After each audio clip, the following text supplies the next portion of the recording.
எல்லோருக்கும் வணக்கம். என் பேர் வந்து தனுஷ்குமார். நான் வந்து கரூர் மாவட்டத்திலேருந்து வரேன். ஸ்கூல்லாம் கரூரில் தான் முடித்தேன். அப்புறம் காலேஜ் வந்து பார்த்தா பிஹெச்சி காலேஜ் ஆஃப் டெக்னாலஜியில் வந்து சிவில் இன்ஜினியரிங் வந்து முடித்தேன். 2022 தான் முடித்தேன். 2022 முடிச்சுட்டு நான் கேம்பஸில் எதுவும் செலக்ட் ஆகலை. அதுக்கப்புறம் என்ன பண்ணலாம் அப்படின்னு யோசிச்சுட்டு இருக்கும்போது என் காலேஜ் சீனியராக ஆல்ரெடி ஒருத்தர் வந்து பேங்க் எக்ஸாம் ப்ரிப்பேர் பண்ணி வேலைக்கு போனார். அவர் தான் சொன்னார், இப்படி பேங்க் எக்ஸாம்லாம் அடிக்கொருக்காக கண்டக்ட் பண்ணுவாங்க, நீ அதுக்கு படி அப்படின்னு. இந்த இடத்துல வந்து அவருக்கு வந்து ஒரு நன்றியை சொல்லிக்கிறேன். அப்புறம் எங்கள் அப்பா, அம்மா, அண்ணா அவங்க 3 பேர்த்துக்கும் நன்றியை சொல்லிக்கிறேன். ஏன்னா நிறைய பேர் பார்த்துருக்கேன், இங்கே வந்துட்டு பாதியில் விட்டுட்டு போயிடுவாங்க. அந்த மாதிரி எனக்கு எந்த இதுவும் ஏற்படுத்தாமல் தொடர்ச்சியாக படிக்கிறதுக்கு வந்து அவங்க வாய்ப்பு கொடுத்தாங்க. அதுக்கு வந்து நன்றி சொல்லிக்கிறேன். அப்புறம் வந்து எனக்கு நேரடியாகவும் மறைமுகமாகவும் இந்த வெற்றிக்கு வந்து பங்களித்த எல்லாருக்கும் நன்றி சொல்லிக்கிறேன். எக்ஸாம் படிச்சுட்ருக்கவங்களுக்கு என்ன சொல்லணும்னு நினைக்கிறேன்னா, படிக்கும்போது கஷ்டமாக தான் இருக்கும். சில நேரம் விட்டுட்டு போயிடலாமா, என்ன மார்க்கே வர மாட்டேங்குது, கூட இருக்கவங்கலாம் போவாங்க, அந்த மாதிரிலாம் இருக்கும். அது எல்லாருக்கும் இருக்கிறது தான். அதை நினச்சி எதுவும் பயப்படாதீங்க. எக்ஸாம் வந்து விட்டுட்டு போகணும் அப்படின்னு மட்டும் நினச்சிடாதீங்க.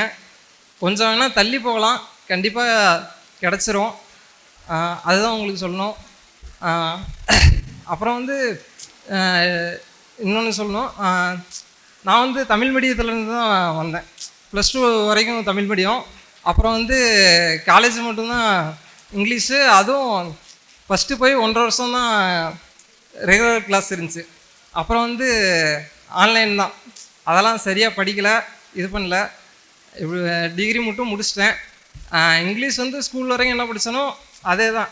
அதனால் என்ன சொல்கிறேன்னா, தமிழ் மீடியத்துலேருந்து வர்றீங்கன்னா நீங்கள் ஒன்றும் தயக்கப்பட வேண்டாம்.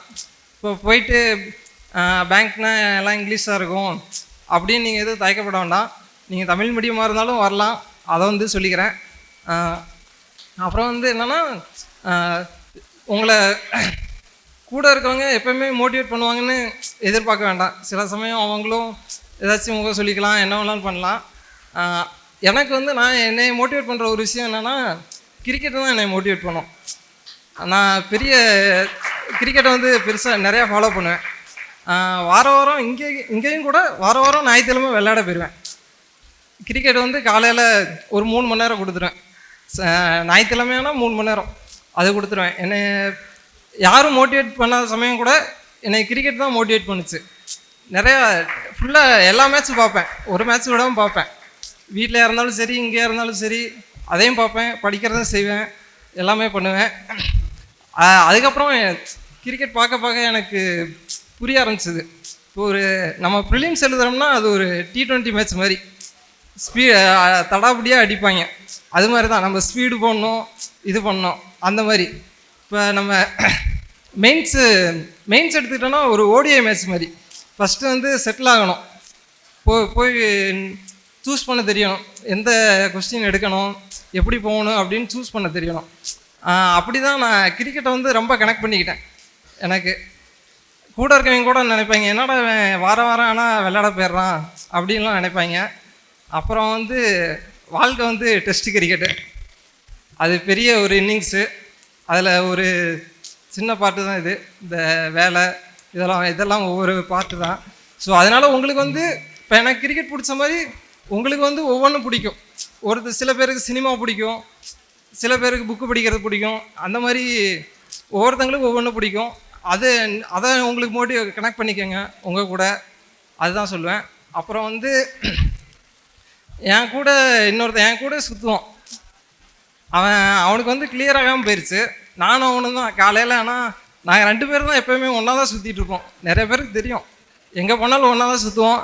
அவனுக்கு வந்து இந்த எக்ஸாம் கிளியர் ஆகாமல் போயிடுச்சு. அவன் வந்து April 1 வந்து கண்டிப்பாக பாஸ் பண்ணிடுவான், எனக்கு நம்பிக்கை இருக்குது. இவங்க தான் எங்கள் அப்பா அம்மா. அப்பா வந்து டிரைவராக இருக்காங்க, அம்மா வந்து ஹவுஸ் ஒய்ஃபாக இருக்காங்க. தனுஷ்குமாருக்கு சுரேஷ் அகாடமி நன்றி.